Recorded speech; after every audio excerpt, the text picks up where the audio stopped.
Bueno, vamos a orar para poder pasar este tiempo de estar estudiando y compartiendo de la palabra del Señor. Así que le invito a tener un tiempo breve de oración. Señor, te damos gracias por permitirnos estar aquí. Gracias por la oportunidad que nos das de poder juntarnos en torno a una sola cosa que eres tú. Y te pedimos, Señor, que en este momento que vamos a abrir tu palabra y la vamos a analizar, la vamos a estudiar, puedas tú estar hablando, Señor, a nuestras vidas, a nuestro corazón. Corrige lo que está mal, ayúdanos, Señor, con lo que estamos luchando y permítenos continuar en lo que quizás podamos estar haciendo medianamente bien.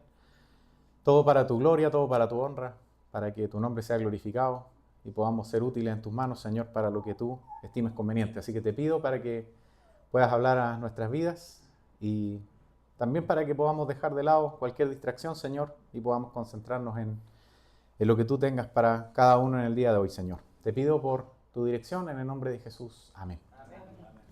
Bien, vamos a estar entonces, como ya habíamos anticipado, estudiando el Salmo 90. Hicimos la lectura de unos pocos versículos y mi intención era un poco la que transmitió el pastor, dejarlo quizás meditando, pensando, bueno, ¿qué le pasa a Dios? Se levantó con el pie izquierdo. ¿Por qué está enojado? ¿Por qué estábamos hablando o leyendo respecto de la ira de Dios? Hoy día vamos a ver que Dios es Dios, así de simple. Por eso el título de hoy es Tú eres Dios. Es algo quizás, como dije, simple, no complejo, pero vamos a ir entendiendo un poquito cómo es Dios, cómo es su carácter, qué es lo que este Salmo 90 nos va a transmitir respecto a esto. Y está ligado con lo que estuvimos estudiando el domingo pasado, que nos compartió nuestro hermano Rafael, respecto de la gloria de Dios. ¿Ya? Podíamos ver el domingo pasado, no sé si lo recuerda, pero que la gloria de Dios está visible. Muchas veces lo vemos actuando en nuestra vida, pero no es necesario ni siquiera analizar, no es cosa de salir y ver la creación. La creación misma da cuenta de la gloria de Dios. Los cielos, el firmamento que hace, anuncia sus obras. Entonces la creación misma nos da ya una muestra de cómo es la gloria de Dios. Por lo tanto, no hay ninguna excusa para no ver a Dios, para no ver su gloria. ¿Ok? Dios ha mostrado su gloria a través de un montón de formas, lo estudiamos el domingo pasado, no lo vamos a repasar hoy día, pero lo que quiero es que vayamos recordando eso, que ya estuvimos hablando de la gloria de Dios. Y adivine de qué o qué es lo que nos va a mostrar este Salmo 90. Bueno, nos va a mostrar una parte más, una patita más de esta gloria de Dios. ¿Y cómo lo va a hacer? Vamos a ir al grano al tiro. Lo va a hacer a través de un contraste. Va a contrastar cómo es el hombre versus cómo es Dios. Vamos a salir súper bien parados, ¿no es cierto? Esa es la forma en la que este salmo va a demostrar o va a estar presentando quién es Dios, cómo es Dios. ¿Qué podríamos adelantar respecto a cómo es el hombre? Pecador, ¿cierto? ¿Y cómo es su paso por la tierra? Fugaz, breve, efímero, diría alguien por ahí. No quiero que se me caiga el carnet, así que no voy a decir quién, pero el hombre es efímero. ¿Sí? ¿Y cómo es Dios? Bien, ¿cierto? Eterno. Entonces, miren, para poder iniciar nuestra lectura y nuestro análisis de este salmo, voy a recordar algo que dijo Miguel el domingo anterior, que fue que los salmos en general están estructurados. Y precisamente aquí vamos a dividirlo en tres partes. ¿Ya? Entonces vamos a iniciar en el Salmo 90, versículo 1, con la primera sección. Vamos a ver cómo es el hombre, vamos a ver lo importante, comillas, que es su vida en la tierra, sus años. Vamos a ver la importancia de sus logros y qué pasa cuando muere. ¿Sí? Vamos ahí entonces. Salmo 90, versículo 1. Entre paréntesis, antes de iniciar. ¿Quién escribió este salmo? Todo apunta a que lo escribió Moisés. No es un salmo de David. Y por lo tanto, si lo escribe Moisés, y ya más o menos vimos que Dios estaba enojado, que estaba hablando de la ira de Dios, más o menos ¿cuándo habrá sido? En el desierto, ¿cierto? Después de que el pueblo le había tocado vivir varias cosas. Bueno, eso se lo digo, lo vamos a ver aquí, pero para que tengamos más o menos la idea. Entonces, versículo 1. Señor, tú nos has sido refugio de generación en generación. ¿Cómo partimos aquí? Bien, ¿cierto? Ya podemos ver una característica de este Dios, de la gloria de Dios. Dios es refugio. Y Él, en representación de Moisés propiamente tal, y del pueblo que estaba detrás de Él, le está diciendo a Dios, tú nos has sido refugio siempre, de generación en generación.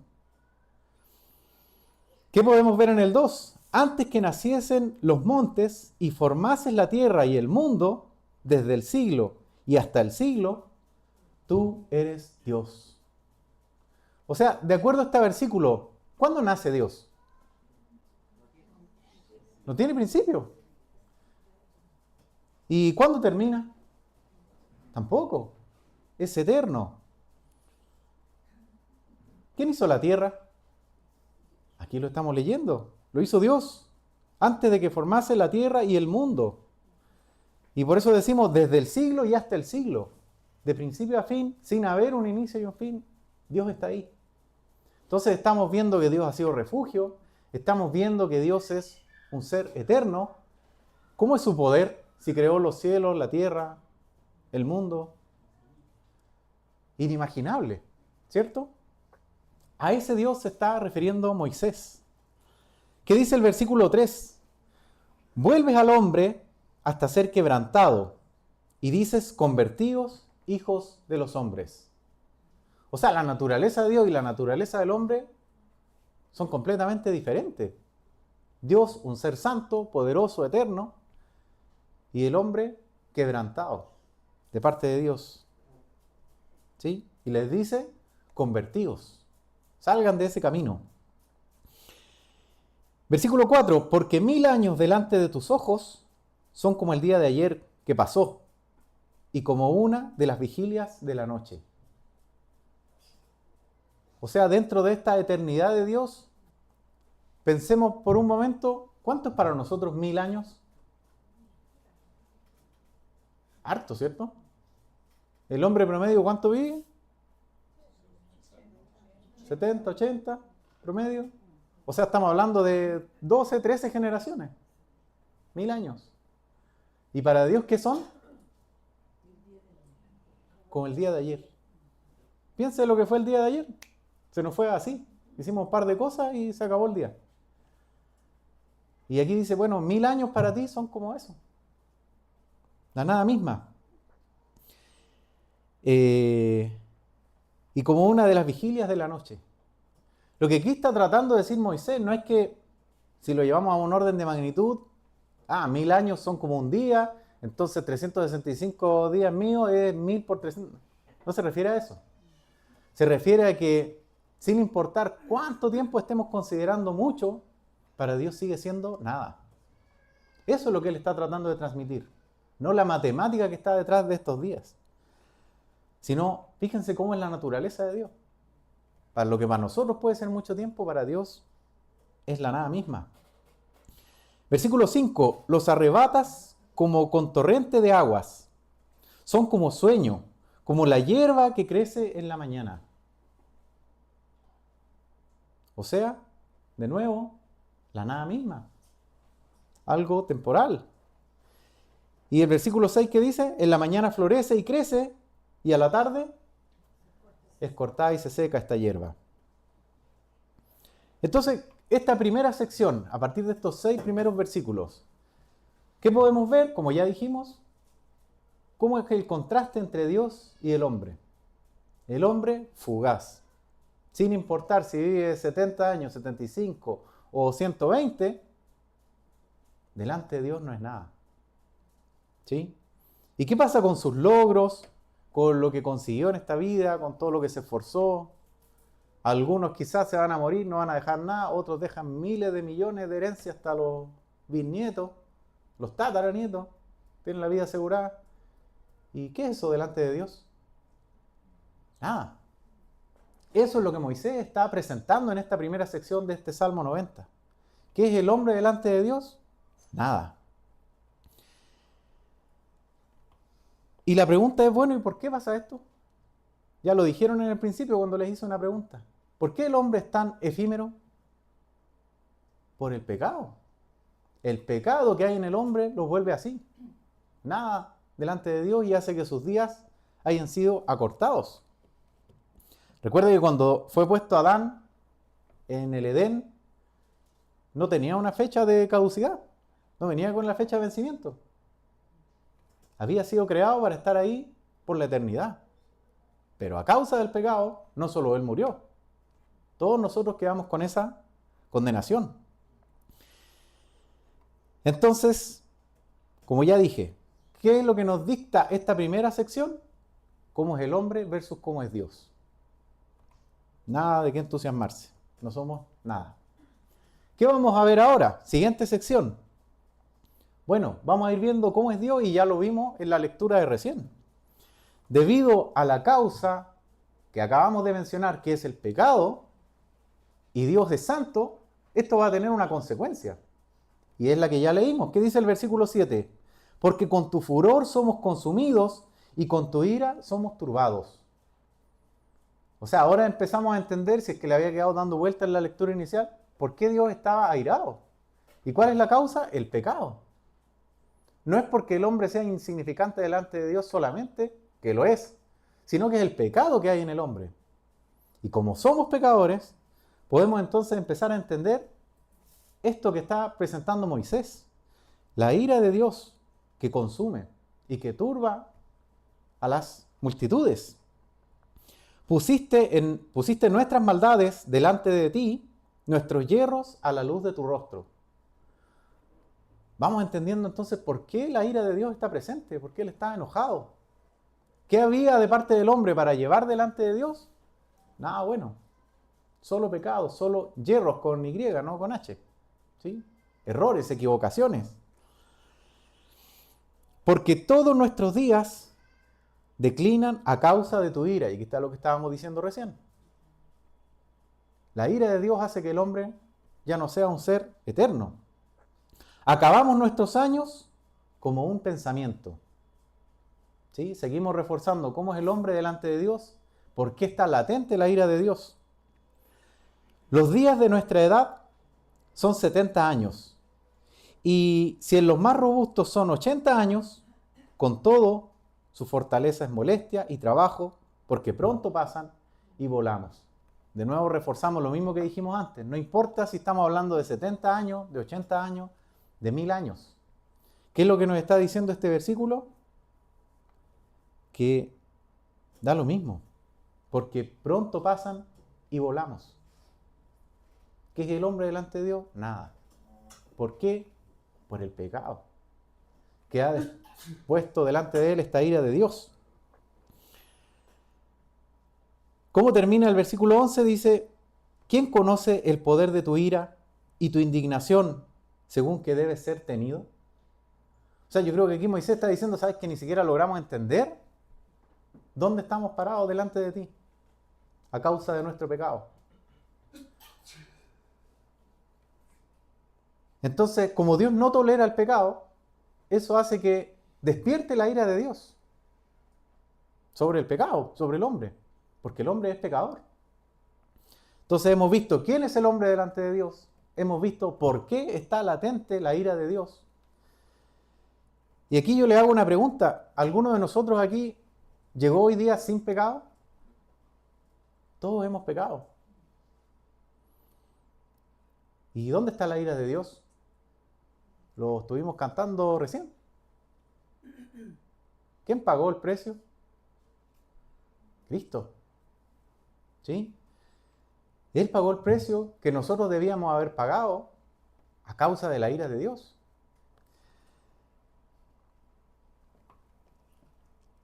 Vayamos por favor al versículo 12. ¿Cuál sería la actitud correcta de un hombre que entendió quién es Él y que entendió ¿por qué está presente la ira de Dios? ¿Qué debería hacer? ¿Qué creen ustedes? La respuesta es humillarse delante de Dios. Porque no hay nada que pueda hacer. Da lo mismo, voy a diezmar todos mis ahorros, todo mi APB. No sirve de nada. No es que voy a ir al hogar de Cristo y voy a ayudar a todos los... Eso no es lo que sirve delante de Dios. Lo que sirve es un corazón humillado, humilde. Y eso es lo que vamos a ver aquí, que es lo que Moisés nos va a dejar como enseñanza, más allá de todo lo que hemos estado conversando, pero desde el punto de vista más práctico. Dice Moisés, fíjense, ponga atención, vamos a ver 6 súplicas que él hace a Dios. Va a presentar 6 peticiones delante de Dios en estos versículos que vienen a continuación. Entonces, lo primero que va a decir es, enséñanos de tal modo a contar nuestros días que traigamos al corazón sabiduría. Luego, ¿qué va a decir? Vuélvete, oh Jehová, ¿hasta cuándo? Y aplácate para con tus siervos. De mañana sácianos de tu misericordia, y cantaremos y nos alegraremos todos nuestros días. ¿Se da cuenta de lo que hay ahí, en ese versículo? ¿Cómo podríamos resumirlo? ¿Cuál es la palabra importante? Misericordia. ¿Sí? Primero, ¿qué pidió? Enseñanza, para ser sabios. Después, ¿qué pidió? Misericordia, que Dios se compadeciera de ellos. ¿Sí?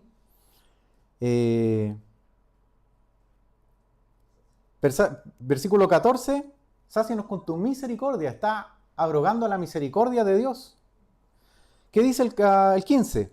Alégranos conforme a los días que nos afligiste y los años que vimos el mal. ¿Qué está pidiendo acá? Alegría. Alégranos. Versículo 16, aparezca en tus siervos tu obra y tu gloria sobre sus hijos. ¿Cuál sería la petición aquí? Ver la obra de Dios, darse cuenta, distinguirla. ¿Cuántas personas miran hacia afuera, ven los cerros y no les dice nada?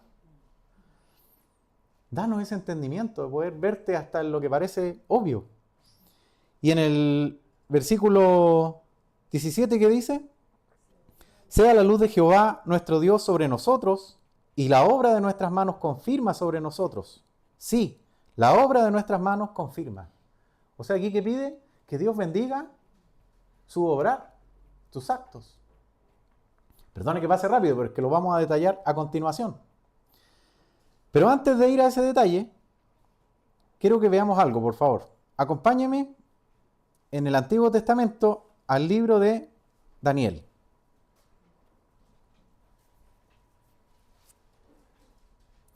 ¿Se acuerda del rey Nabucodonosor? Por si alguien no lo conoce, no lo voy a dejar con la duda. Nabucodonosor fue un rey, era el rey de Babilonia. Este rey tuvo un sueño y mandó a llamar los más eruditos, los más inteligentes, los sabios. Los presentó delante de él y dijo, ¿saben qué? Soñé algo, pero no me acuerdo qué soñé. Así que necesito que me digan qué soñé y qué significa.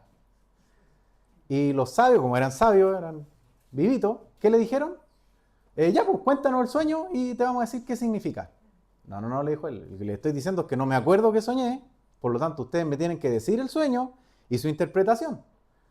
Por eso, tú cuéntanos qué soñaste. No, ya, y se nos puso serio Nabu, que en confianza, y le dice, oye, no, pues, yo les estoy diciendo clarito que no me acuerdo y que ustedes me tienen que decir el sueño y si no lo hacen, se van a morir. ¡Wow! ¿Qué pasó? Que hubo un edicto del rey, iba a tener que morir porque nadie era capaz de decirle qué había soñado y qué significaba. Ellos podrían haber chamullado una interpretación, pero ya de ahí a saber qué soñó, era otra cosa. ¿Quién aparece entonces en esta historia? Daniel. Daniel, un hijo de Dios, temeroso de Dios, cuando escucha, porque él estaba entre medio de los que eran considerados sabios, cuando escucha que iban a morir todos, él dice, no, espérate. Yo tengo algo aquí que decir. ¿Y qué fue lo primero que él hizo? Oró. pidió al Señor que él le pudiera revelar el sueño, porque Daniel no tenía poder en sí. Él no tenía la capacidad de hacerlo por sí mismo. Entonces apeló a la misericordia de Dios. ¿Y qué pasó? ¿Te acuerdas de la historia, no?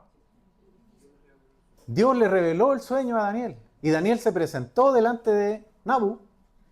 No, ahí era Nabucodonosor, todavía no eran tan cercanos. Y le dijo, oye, lo que tú soñaste es esto. Y la interpretación significa esto otro. Y ahora vamos a la lectura. Fíjese, versículo 47 del capítulo 2. ¿Qué pasa después de este breve resumen de Nabucodonosor? El rey habló a Daniel, o sea, Nabucodonosor, y dijo, ciertamente el Dios vuestro es Dios de dioses. O sea, si se fijan, él había entendido que no estaba hablando de cualquier Dios. Estaba hablando con el Dios de dioses. Y Señor de los reyes. O sea, no es una casualidad lo que dijo antes, lo está afirmando acá. Dios de dioses, Señor entre los reyes. Y el que revela los misterios. Pues pudiste revelar este misterio.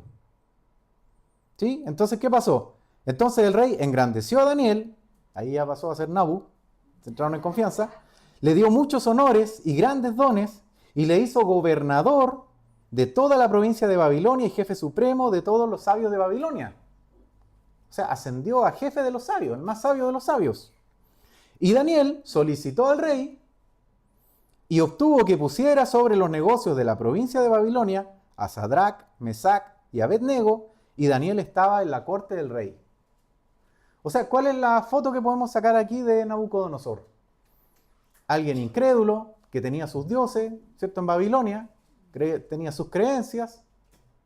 Cuando ocurre esto, tiene un raciocinio intelectual que le permite decir, aquí estamos hablando del verdadero Dios, del Dios de dioses, del Señor de los reyes, ¿sí? Y por eso es que él asciende a Daniel, y Daniel le dice, oye, espérate, es que yo tengo unos amigos, listo, tus amigos contigo, ¿sí? Él ya había entendido quién era Dios. ¿Qué va a pasar en el capítulo 3? Cambia de página, por favor. Capítulo 3 del libro de Daniel. Nabucodonosor manda a hacer una estatua y dice, hay que adorar la estatua. Y el que no la adora, se la va a ver conmigo. O sea, pensemos por un segundo, lo que había pasado en el capítulo anterior, ¿fue una conversión del corazón de Nabucodonosor? ¿Tuvo, como estamos viendo aquí en el Salmo 90, un corazón humillado? ¿Una actitud humilde delante de Dios? ¿No es cierto? Manda a hacer una estatua y dice, a esta estatua es la que le vamos a rendir adoración. Cuento corto, por si alguien no conoce la historia, los amigos de Daniel, estos tres que acabamos de leer, que el mismo rey había autorizado a ponerlos sobre sus negocios, se negaban a rendirle adoración a la estatua. Entonces los envidiosos dijeron, oye, estos nos están adorando, los acusan delante del rey para que caiga sobre ellos el castigo que había sido prometido. Entonces fíjense una cosa, vamos a leer el 3.14. Habló Nabucodonosor y les dijo, ¿es verdad, Sadrac, Mesac y Abednego, que vosotros no honráis a mi Dios, ni adoráis la estatua de oro que he levantado? O sea, aquí vemos dónde estaba su corazón. Él entendió que había un Dios de dioses, que había un rey de reyes, pero su corazón, ¿dónde se quedó? En sus dioses, en su estatua. ¿Y qué va a pasar en el 15? Ahora pues, ¿estáis dispuestos para que al oír el son de la bocina, de la flauta, del tamboril, del arpa, del salterio, de la zampoña y de todo instrumento de música, os postréis y adoréis la estatua que he hecho? Porque, esto lo agrego yo, ojo, si no la adorareis, en la misma hora seréis echados en medio de un horno de fuego ardiendo. Conocemos esa historia, ¿cierto? Y fíjense cómo termina. Le dice, ¿y qué Dios será aquel que os libre de mis manos? Él sabía quién era el Dios de ellos, ¿no? Sí, pues. Si eran amigos de Daniel, Daniel estaba en la corte del rey. Y aquí el que está haciendo, está desafiando a Dios. a ver si el Dios de ustedes los va a poder librar, porque no hay ninguno que los pueda librar de mi mano. No les voy a contar el resto de la historia porque seguramente ya la conoce. Si no, puede seguir después la lectura en otras circunstancias. Volvamos al Salmo 90. ¿Por qué hago este paréntesis y por qué cito este ejemplo? Porque quiero que entendamos algo. Nabucodonosor, al igual que quizás nosotros mismos aquí, en algún momento entendió quién era el hombre. Se dio cuenta quién era él y se dio cuenta quién eran sus sabios. Los que él tenía ahí como los vivitos, los inteligentes, los espirituales, no sé cómo les podrá haber llamado, fueron incapaces de revelarle nada. Y cuando pasa esto con Daniel, él comienza a entender quién era realmente Dios. Intelectualmente. Lo entiende. Entiende quizá la segunda parte que vimos en este salmo, la naturaleza de Dios. Por algo le reconoce como Dios de dioses, como Señor entre los reyes. No era cualquiera, era alguien que podía revelar los misterios. Intelectualmente él entendió la primera sección, intelectualmente él entendió la segunda sección. Pero ¿qué pasa? Que aquí en la tercera, que es la, digámoslo así, mano a la obra, no quiero decir la importante, porque todas son importantes. Pero cuando uno logra entender lo anterior, bueno, ¿qué hago ahora? Lo vimos muy sutilmente recién, cuando leímos los versículos. ¿Pero qué hizo Nabucodonosor? Veamos, partamos por el ejemplo de él. Nada, porque su corazón no estaba ahí. ¿Dónde estaba lo de él? En lo intelectual. Él logró entender, pero no hubo humildad en su actuar, en su corazón. En cambio, Moisés, ¿qué nos va a enseñar? Y ahora sí vamos a detallar el Salmo 90. Volvamos ahí, por favor. Salmo 90, versículo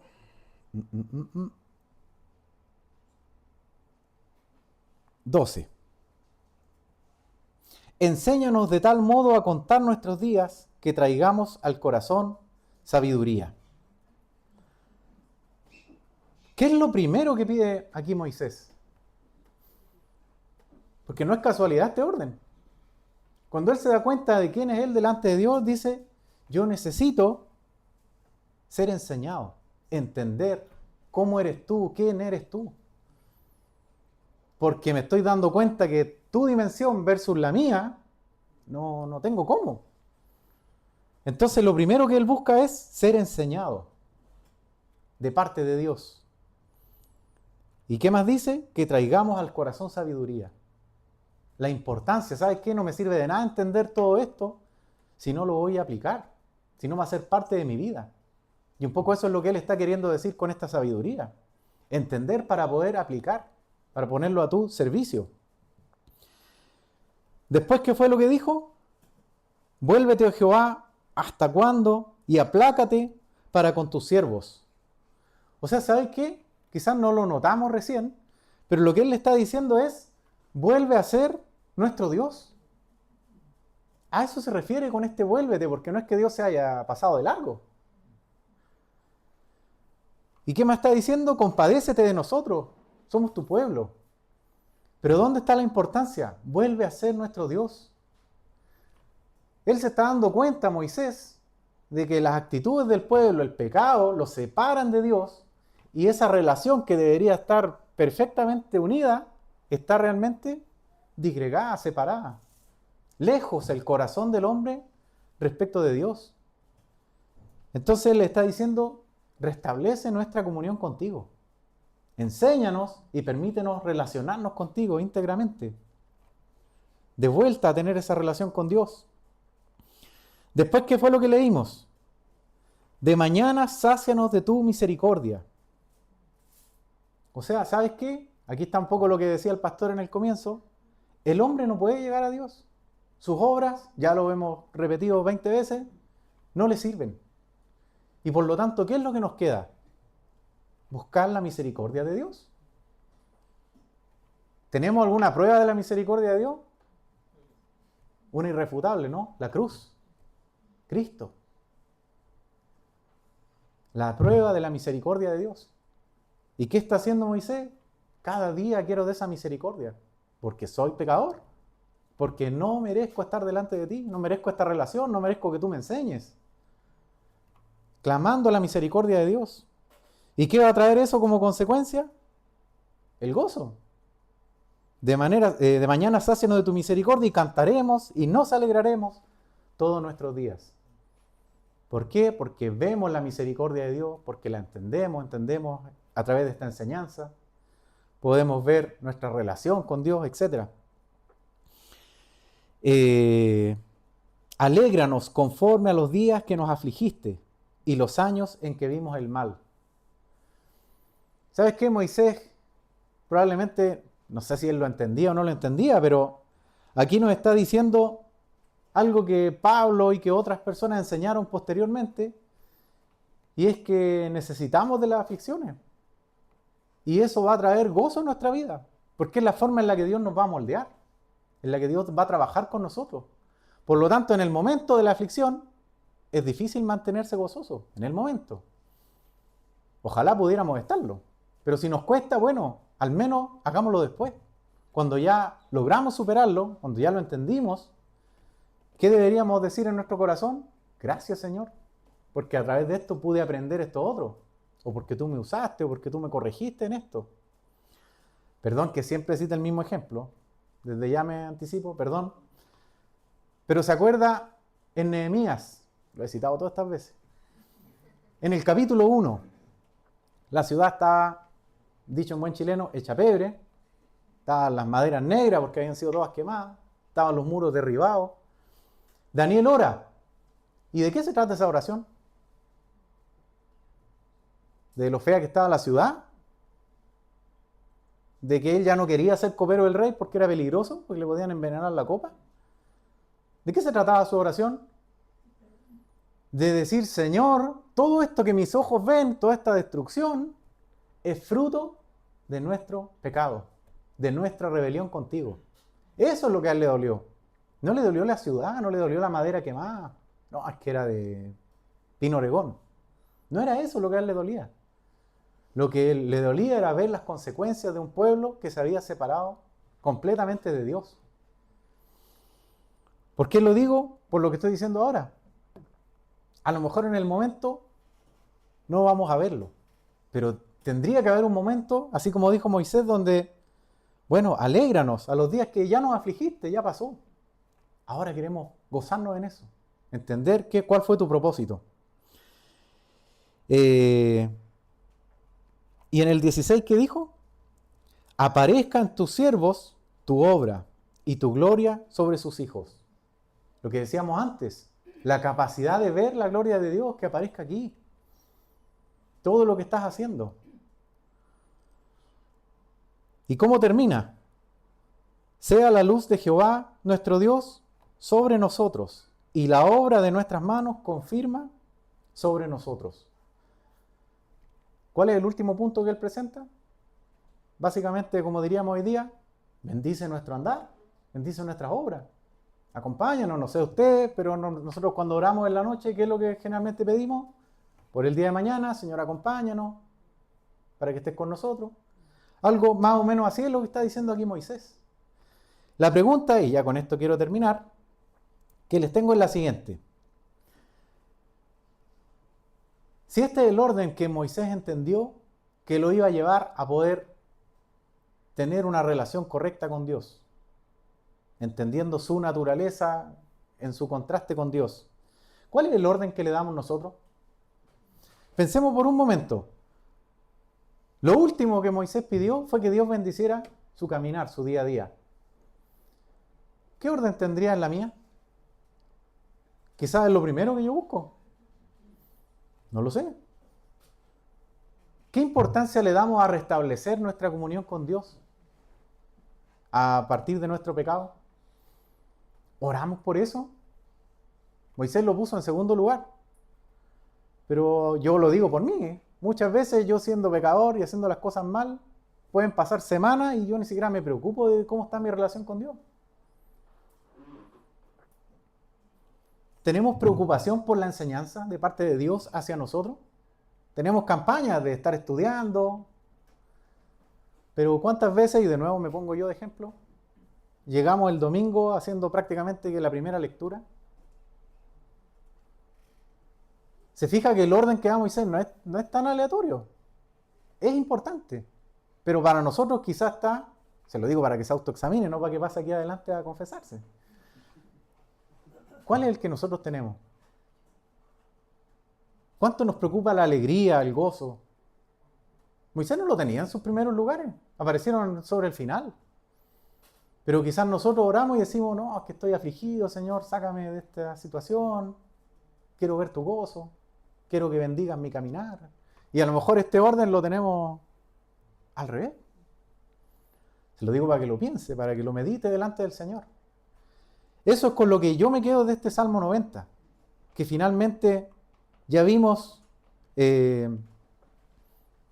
cuál es la naturaleza del hombre delante de Dios, cuán insignificante es el hombre delante de Dios, cuál es el producto del pecado del hombre en Dios, que es su ira. Y por lo tanto, ¿qué nos queda? Buscar la sabiduría a través del conocimiento de Dios. Ahí deben estar nuestros primeros puntos. La lectura y buscar al Señor, conocerlo. Tener una relación sana con Dios, entendiendo que el pecado nos separa de Él. Entonces buscar esa comunión con Dios, buscar su misericordia cada día, tener la capacidad de ver sus obras. Como dije, es cosa de salir para afuera y vamos a poder ver el poder de Dios. Pero hay veces que no nos damos ni cuenta. No sé si le ha pasado, pero a veces tal u otra persona nos piden la oración para el jueves y uno empieza a preguntar, oye, ¿qué podría? Oye, si Dios actúa en nosotros, perdón que ponga el ejemplo de Miguel, pero Miguel este jueves mandó algo que es simple, sencillo. Pero a nosotros quizás muchas veces ni de eso nos damos cuenta, de las cosas simples que Dios hace en nuestra vida.